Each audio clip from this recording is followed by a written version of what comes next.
Olá, hoje eu vou falar sobre uma questão que às vezes está muito confusa para algumas pessoas.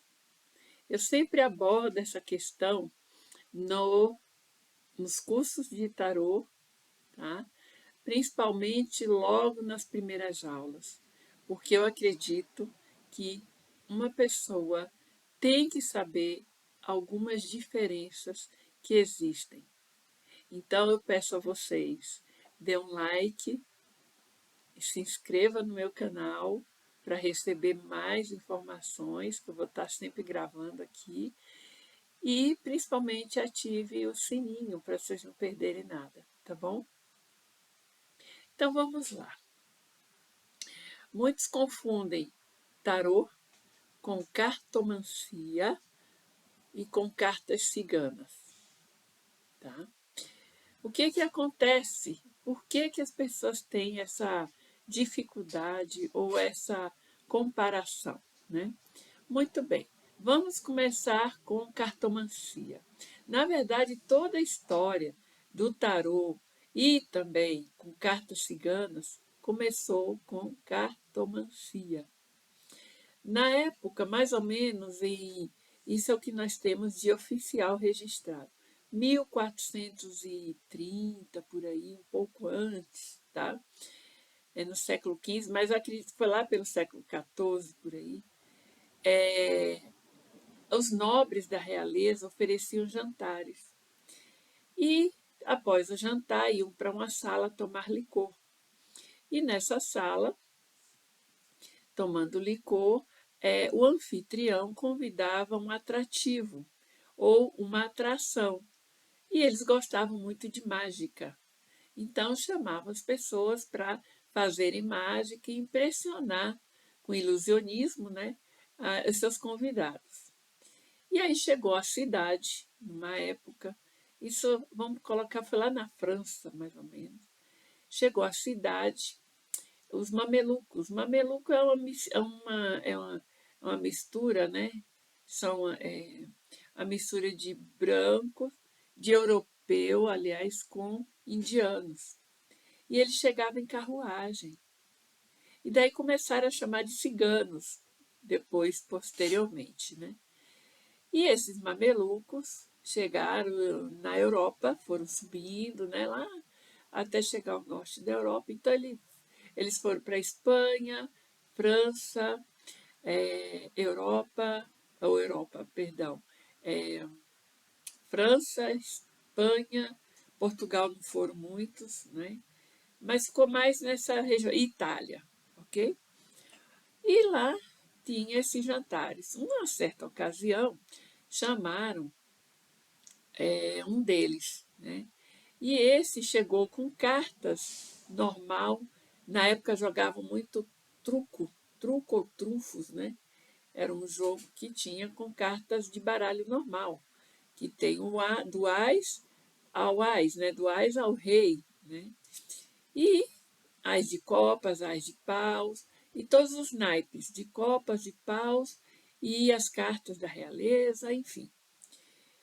E ele começou a fazer a atração ali, pedindo que retirasse uma carta.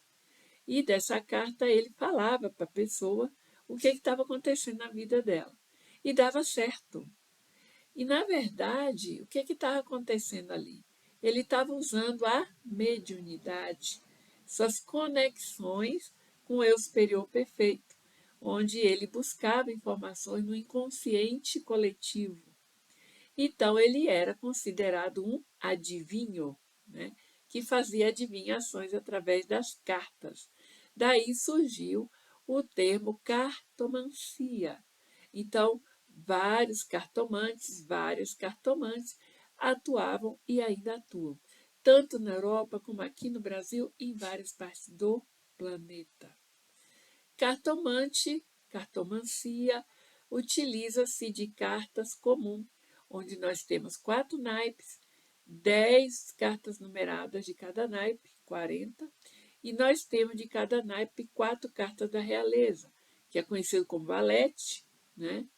Dama, rei, e tem o cavaleiro, né? Então, com isso, as pessoas ficaram conhecendo, em princípio, através de cartas, a cartomancia e ficou considerado como uma tiragem, uma consulta de adivinhação ou adivinhatória, tá? Então, assim, hoje a gente conhece muito, eu conheço muitas cartomantes que jogam bem, inclusive eu sei jogar cartomancia, mas não é o que eu estou praticando sempre. Mas vamos adiante. Após com o surgimento da cartomancia, surgiram as cartas ciganas. As cartas ciganas são 36 cartas que surgiram dos arcanos menores. Arcanos menores é uma denominação do tarô, tá? Que quer dizer mistérios menores.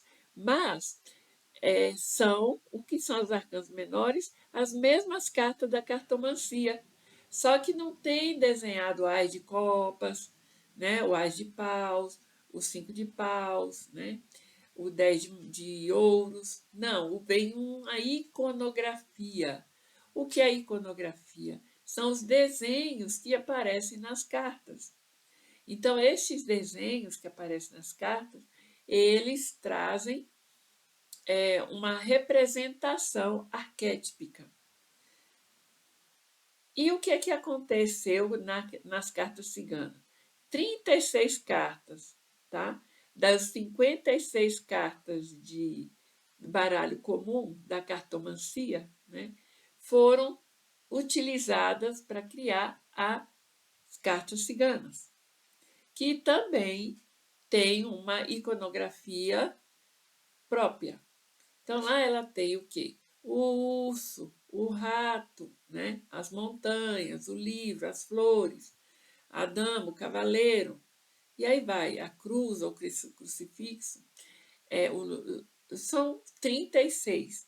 E elas surgiram dos arcanos menores, dos 56 arcanos menores. Tá? E, por último, tarô, cartas de tarô.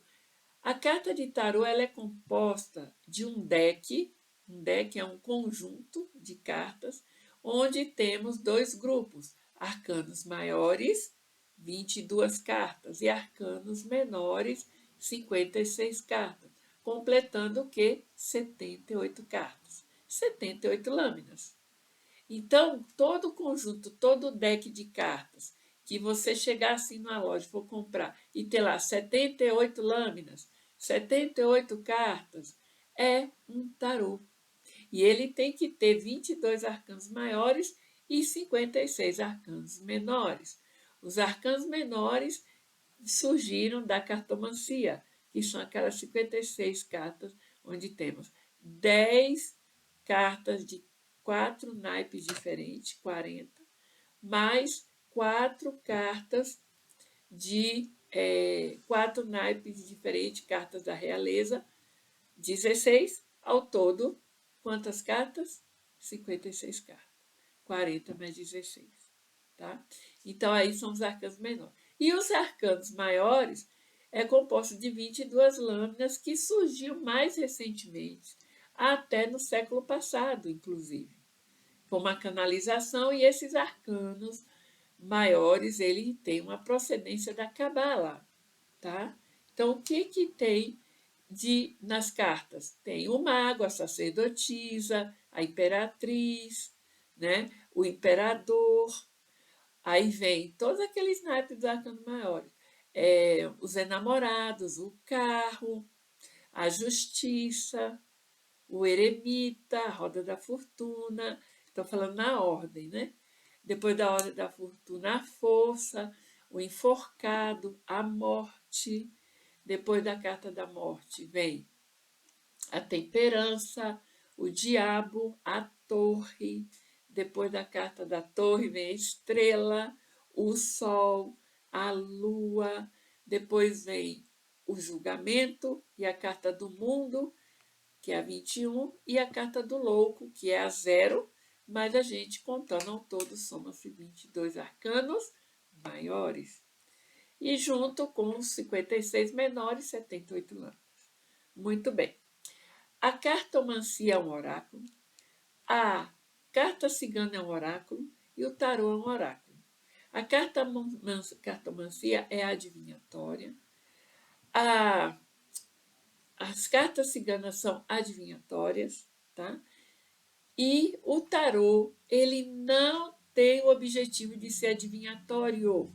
O tarô trata do momento presente, das situações ou da vida da pessoa naquele exato instante, ou momento da vida. Então, nós tratamos do presente. E alguns aspectos, por que estamos passando isso, trazemos o passado, que vai remeter a um futuro. Só que o futuro depende do livre-arbítrio.